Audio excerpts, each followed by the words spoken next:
Hello my guys, so welcome back to Hacking LK. Right guys, ඉතින් යන්න කාලෙකින් අපි ආපහු ඔන්න Hacking LK channel එක පටන් ගත්තා. ඉතින් මට ඔයාලට thanks කරන්න බැරුණා 10,000 subscribers වලට. ඉතින් thank you so much. මොකද ඔයාලා මුලින් ඉඳන් හිටපු ඉතින් තමයි channel එක මේ තත්ත්වෙට ගෙන්න පුළුවන් උනේ. ඉතින් 10,000 subscribers වලට thanks කරන්න බැරුණා වගේම දැන් ඔන්න subscribers 15000ට කිට්ටු වෙලා ඉන්නවා. Right, okay. කොහොම වුණත් ඔන්න අද මම වීඩියෝ අරන් ආවේ Python video series එකෙන්.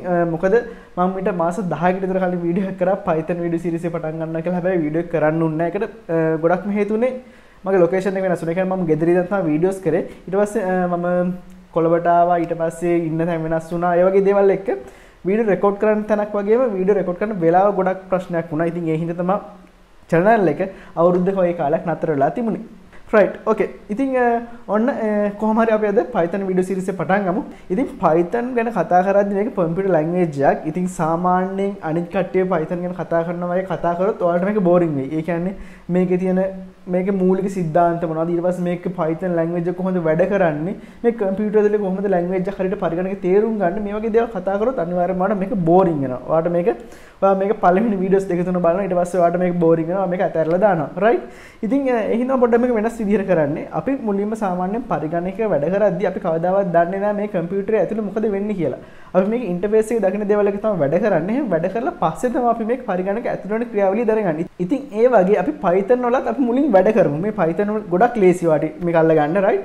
බය වෙන්න එපා, ගොඩක් ලේසි. ඉතින් අපි මේ Python වලින් වැඩ කරමු. එහෙනම් වැඩ කරගෙන යද්දී ඔයාලට මේකට ආස හිතේ. ඒ වගේම ඊට පස්සේ ඔයාලට නිකම්ම තේරෙන්නේ මේ language එක කොහොමද වැඩ කරන්නේ, මේකේ තියෙන මූලික સિદ્ધාන්ත මොනවද කියන දේවල් ගැන. ඉතින් ඒ හින්දා මම මේ මූලික સિદ્ધාන්ත වගේ මේ language එක කොහොමද වැඩ කරන්නේ කියන එක වෙනම කතා කරන්න යන්නේ නැහැ. අපි මේ Python වලින් පොඩි ප්‍රෝග්‍රෑම් ලියන ගමන් ඒ ගැන කතා කරමු. මේක වලට ගොඩක් ලේසි වෙයි. ඒ වගේම මේක ඉගෙන ගන්නවට ආසහිතේ. right. එහෙනම් ඉතින් අද අපි මුලින්ම කතා කරමු කොහොමද Python වගේ පරිගණක ඉන්ස්ටෝල් කරගන්නේ කියන එක ගැන වගේම මේකට අදාළ තව software එකක් තියෙනවා. ඒ software ටික කොහොමද නිවැරදිව ඉන්ස්ටෝල් කරගන්නේ කියන එක ගැන වගේම අපි පොඩි කෝඩ් දෙක තුනක් try කරලා බලමු. right. ඊට පස්සේ මම ඉස්සරහට දිගටම වීඩියෝස් දාන්නම් මේක කොහොමද වැඩ කරන්නේ කියන දේවල් ගැන.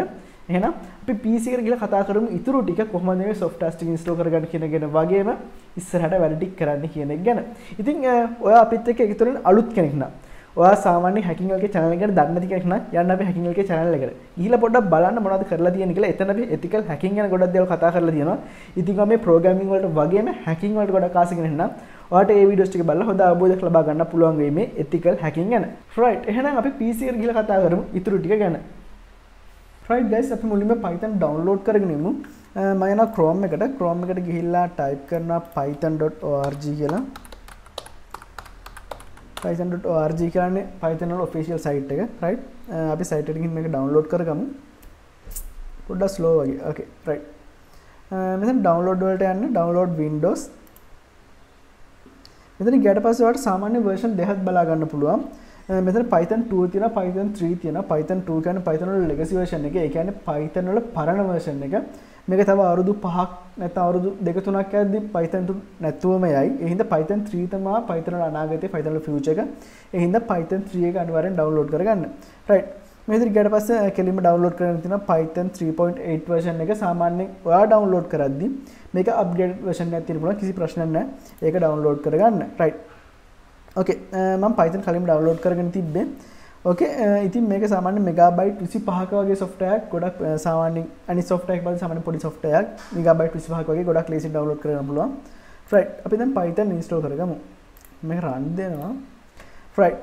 මෙතනට ආවට පස්සේ මෙතන ටික් මාක් එකක් දාන්න. මේ ටික් මාක් එක අනිවාර්යයෙන්ම දාන්න add python to path කියලා තියෙන මේ යටින් තියෙන එකේ ටික් මාක් එකක් දාලා Python install කරගන්න. මේක සාමාන්‍ය software එකක් වගේ වුණා. ගොඩක් ලේසියෙන් වාට install කරගන්න පුළුවන්. සාමාන්‍යයෙන් තත්පර 40ක් 50ක් වගේ යද්දි වගේ software එක සම්පූර්ණයෙන්ම install වෙනවා. right. අපි Python එක install වුණාට පස්සේ ඊටු ටික කතා කරමු. බලමු.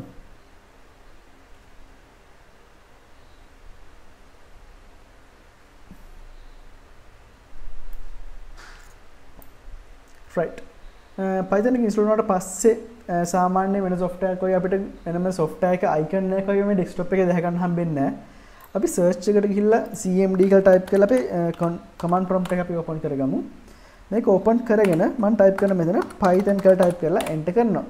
enter කරලා පස්සේ අපිට බලා ගන්න පුළුවන් මෙතන තියෙනවා Python 3.8 කියලා version එක අපේ ඔයාගේ සාමාන්‍ය ඔයාගේ තියෙන version එක upgraded version එක නම් ඔයාට ඒ version එක බලා ගන්න පුළුවන්. right මම දැන් මෙතන type කරනවා 2 plus 4 ගමන් type කරලා enter කරලා පස්සේ 2 දාන 4 කියලා type කරලා enter කරලා පස්සේ අපිට උත්තරේ 6යි කියලා බලා ගන්න පුළුවන්. ඒ වගේම 9 ඍණ 7 කියලා type කරලා enter කරලා පස්සේ අපිට උත්තරේ 2යි කියලා බලා ගන්න පුළුවන්. right? ඒ වගේම තව එකක් මෙතන type කරනවා 7 ලොකුයි 4 කුඩායි කියලා type කරනවා. type කරාම අපිට false නෑ හරිනේ. හරි 7 ලොකුයි 4 කුඩායි කියලා type කරාම ඒක true. ඒ කියන්නේ ඒක හරි. ඊට පස්සේ මම type කරනවා 8 කුඩායි 3 ලොකුයි කියලා type කරනවා. type කරලා පස්සේ ඒක false කියලා බලා ගන්න පුළුවන්. right? okay. ඉතින් මෙතන මොකද්ද මම කරේලා පෙන්වුවේ කියලා එකපාරට හිතන Python install කරා install කරපු ගාම මේ නිකන් ඉලක්කම් ටික ගහලා පෙන්වනවා කියලා. සාමාන්‍යයෙන් අපි Python එකක කෝඩ් එකක් ගැහුවට පස්සේ වැඩ කරන්නේ කොහොමද කියලා මේ සරලව තේරුම් ගන්න තමයි මේක පෙන්වුවේ. ඒ කියන්නේ Python interpreter එක කොහොමද වැඩ කරන්නේ කියලා. මොකද්ද interpreter එක කියන්නේ? දැන් අලුත් වචනයක් හම්බුණා interpreter කියලා. interpreter කියන්නේ සාමාන්‍යයෙන් අපි මේ Python කියන්නේ high level language එකක්. ඒ කියන්නේ අපි මේකේ coding කරන්නේ අපිට තේරෙන භාෂාවෙන්. ඒ කියන්නේ මේ ඉංග්‍රීසි භාෂාවෙන් තමයි අපි coding කරන්නේ. මෙහෙම coding කරාට මේක අපේ machine එකට තේරෙන්නේ නැහැ. ඉතින් ඒ වගේ වෙලාවට අපි interpreter එකක් එහෙම නැත්නම් compiler එකක් පාවිච්චි කරනවා මේක machine එකට තේරෙන binary code එහෙම නැත්නම් එක බිංදුව බවට convert කරගන්න. අපි Python වලදී පාවිච්චි කරන interpreter එකක්. ඒ වගේම අපි සාමාන්‍යයෙන් C වගේ language එකකට ගහම එතන පාවිච්චි කරන්නේ compiler එකක්. ඉතින් අපි ඉස්සරහට මේ දෙකේ වෙනස කතා කරමු. ඔයා දැනට ලොකු දෙයක් හිතන්න යන්න එපා. මොකද්ද මේ compiler කියන්නේ මොකද්ද interpreter කියන්නේ මේ දෙකේ වෙනස මොකද්ද කියලා ලොකුවට හිතන්න යන්න ඕනේ නැහැ. දැනට සරලව මතක තියාගන්න. ඔයා interpreter එකකින් කරන්නේ අපි මේ පාවිච්චි කරන මේ ඉංග්‍රීසි language එකෙන් type කරන code එක computer එකට තේරෙන්න binary code එක convert කරලා දෙන එක තමයි interpreter එකකින් කරන්නේ. right. ඒ වගේ මම මෙතන තව පොඩි code එකක් type කරනවා 6 type කරනවා minus type කරනවා type කරලා මම enter කරලා පස්සේ මෙතන අපිට syntax error එකක් බලා ගන්න පුළුවන්. මේ Python වල syntax error එකක් කියන්නේ ඒක grammatically error එකක් කියන එක. ඒ කියන්නේ සාමාන්‍යයෙන් හිතනවා ව්‍යාකරණ ගොඩක් වරද්දලා ඔයාට කෙනෙක් වාක්‍යයක් කියනවා. මේ වාක්‍ය කිව්වට පස්සේ මේ වාක්‍ය තේරුම් ගන්න බෑ එකපාරම. ගොඩක් අමාරුයි මේක තේරුම් ගන්න. අන්න ඒ වගේ දෙයක් තමයි අපි Python වලදී මේ හරියට අපි code එක type කරේ නැතුව මේක code එක භාගයට type කරපුවම මේකට තේරුම් ගන්න බෑ අපි මොකද්ද type කරේ කියලා. ආවගේ අන්න ඒ වගේ වෙලාවට අපිට මෙතන පෙන්නන මේ syntax error එකක් කියලා මේක පෙන්නනවා. right. දැන් ඔයාලට හිතෙනවා ඉතින් අපි දිගටම Python code type කරන්නේ මේ command prompt එකේ ඉඳගෙන. එහෙම නැත්නම් මේ අපි දිගම software හදන්න මේ command prompt එකේ ඉඳගෙන කියලා. නෑ මේක ඔයාලට මේක ඔයාලට මේ interpreter එක වැඩ කරන්නේ කොහොමද? එහෙම නැත්නම් මේ Python වල basic කොහොමද කියලා පෙන්වන්න විතර මම ඔයාලට මේ command prompt එක type කරලා පෙන්නුවේ. අපි සාමාන්‍යයෙන් coding කරද්දී අපිට option දෙකක් තියෙනවා. එකක් තමයි අපිට code editor එකක් පාවිච්චි කරන්න පුළුවන්. එහෙම නැත්නම් අපිට IDE එකක් පාවිච්චි කරන්න පුළුවන්. code editor එක කියන්නේ සාමාන්‍යයෙන් notepad එකක් වගේ අපිට මේ code කරලා edit කරන්න පුළුවන් සරලවම කිව්වොත් ඒ වගේ දෙයක් තමයි code editor එක කියන්නේ. ඒ වගේම IDE එක කියන්නේ integrated development environment එක. මේ code editor එකකුයි මේ IDE එක ගත්තාම මේක IDE එකේ ගොඩක් වාසි තියෙනවා. ඒ තමයි සාමාන්‍ය IDE එකක code එක භාගයට type කරලා මේක auto fill කරලා දෙන ඉදිරි කොටස. ඒ වගේම type කරපු code එකේ bugs තියෙනවා නේ. ඒ කියන්නේ වැරදි තියෙනවා නම් මේක අපිට debugging කරන්න පුළුවන්. ඒ කියන්නේ මේ වැරදි හරි ගස්ස ගන්න පුළුවන් මේ IDE එක ඇතුළත. ඒ වගේම ඔයා type කරන code එක මේ IDE එක ඇතුළතම ඔයා test කරලා බලන්න පුළුවන්. ඉතින් ඒ වගේ දේවල් හින්දා ඔයාට code editor එකට වඩා IDE එක ගොඩක් වාසි. ඒ වගේම ගොඩක් ලේසියෙන් ඔයාට වැඩ කරගන්න පුළුවන්. සාමාන්‍යයෙන් ගොඩක් ප්‍රසිද්ධ Python වලට ගොඩක් ප්‍රසිද්ධ IDE එකක් තමයි PyCharm කියන්නේ. ඒ වගේම code editor එකක් ගත්තාම සාමාන්‍යයෙන් ගොඩක් ප්‍රසිද්ධ code editor එක තමයි VS Code කියන්නේ. right. හැබැයි මම මෙතනදී ලේසි වුණාට මේ PyCharm වලින් නෙමෙයි ඔයාලට code ඉස්සරහට series එක අරන් යන්නේ.